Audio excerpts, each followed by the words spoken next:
How did a terrorist organization manage to rise from the shadows, becoming a global threat within a short span of time? This is the question that lingers in the minds of many, and today, we will delve into the terrifying truth of ISIS's rise to power. The roots of this dark saga can be traced back to the aftermath of the 2003 US-led invasion of Iraq. The disbandment of the Iraqi army sowed seeds of discontent among thousands of disenfranchised soldiers. This was a critical moment that set the stage for the emergence of a new force of terror, al-Qaeda in Iraq, or AQI. At the helm of AQI was a man named Abu Musab al-Zarqawi, a figure who would play a pivotal role in shaping the group's ideology and tactics.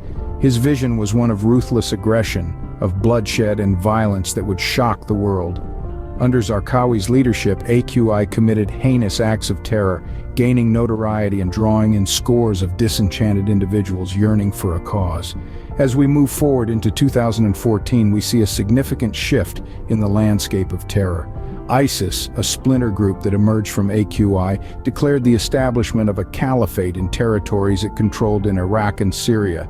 This was not just a symbolic act, it was a calculated move designed to appeal to supporters worldwide, to inspire them with a vision of a new Islamic state. This declaration marked a chilling new chapter in global terrorism. It was a call to arms, an invitation to join the fight, and sadly it resonated with many, leading to an influx of foreign fighters flocking to join the ranks of ISIS. This period, known as the Rise of Darkness, was a time of rapid expansion and consolidation for ISIS. It was a time when fear and uncertainty gripped the world as a new and terrifying threat emerged from the shadows.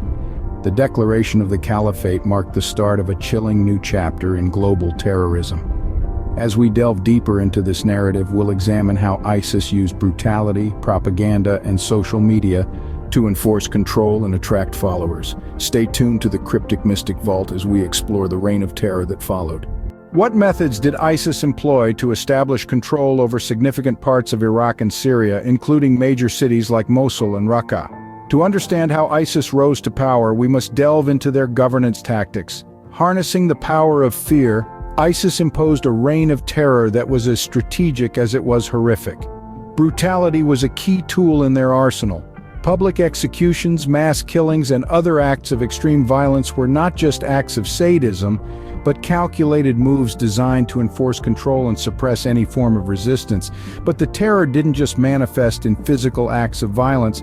ISIS also waged a war of the mind. Propaganda was a powerful weapon, used not only to instill fear, but also to project an image of strength and invincibility. The group understood the power of perception and used it to their advantage, disseminating propaganda through various channels, including print media, radio, and most notably, social media. Indeed, ISIS's use of social media was unprecedented. It exploited platforms like Twitter and Facebook to spread its ideology, recruit followers, and even coordinate attacks. This wasn't just a local terror group, it was a global threat, reaching into the homes and minds of people thousands of miles away.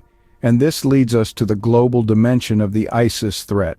The group's influence was not limited to the territories it controlled. Instead, it reached far beyond, inspiring or directly involving itself in terrorist attacks around the world. From Paris to Sydney, ISIS's fingerprints were found on a multitude of atrocities, instilling a sense of fear and unease that transcended borders. But it's important to remember that ISIS's reign was not unchallenged. Courageous individuals, resistance groups, and international coalitions fought back, striving to reclaim their lands and their lives from the grip of terror. Yet the path to liberation was fraught with obstacles, and the struggle against extremism continues to this day. Through fear and manipulation, ISIS managed to maintain a stronghold over vast territories and individuals alike. How did the world respond to the rise of ISIS and what led to its eventual downfall? A question that has been answered with a resounding show of global unity. As ISIS expanded its control, the world quickly recognized the urgent need to counter this growing threat. International coalitions were formed, implementing strategies aimed at curbing the influence and operations of ISIS. These coalitions weren't just diplomatic tools, they were active, military forces working together to reclaim territories from the clutches of ISIS. The liberation of Mosul and Raqqa, significant cities once under ISIS control, were turning points achieved through the relentless efforts of local forces, backed by international coalitions. But the fight didn't end there. The world understood that the ideology of ISIS could not be defeated solely with military might. It was imperative to dismantle its leadership. Key figures, such as Abu Bakr al-Baghdadi, were targeted and eliminated, dealing a severe blow to the organization's structure and capabilities. However, the fall of ISIS did not mean an end to the challenges.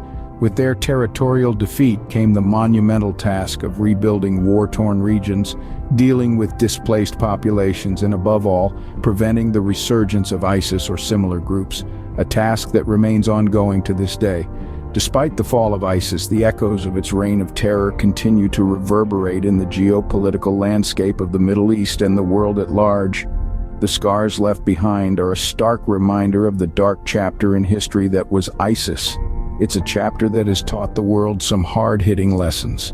The rise of ISIS has underscored the importance of vigilance. It has highlighted the need for international cooperation in addressing the roots of extremism and the critical role it plays in preventing the emergence of future terrorist organizations. The world must remember these lessons, for they are the keys to ensuring that the horrors of the past are not repeated in the future.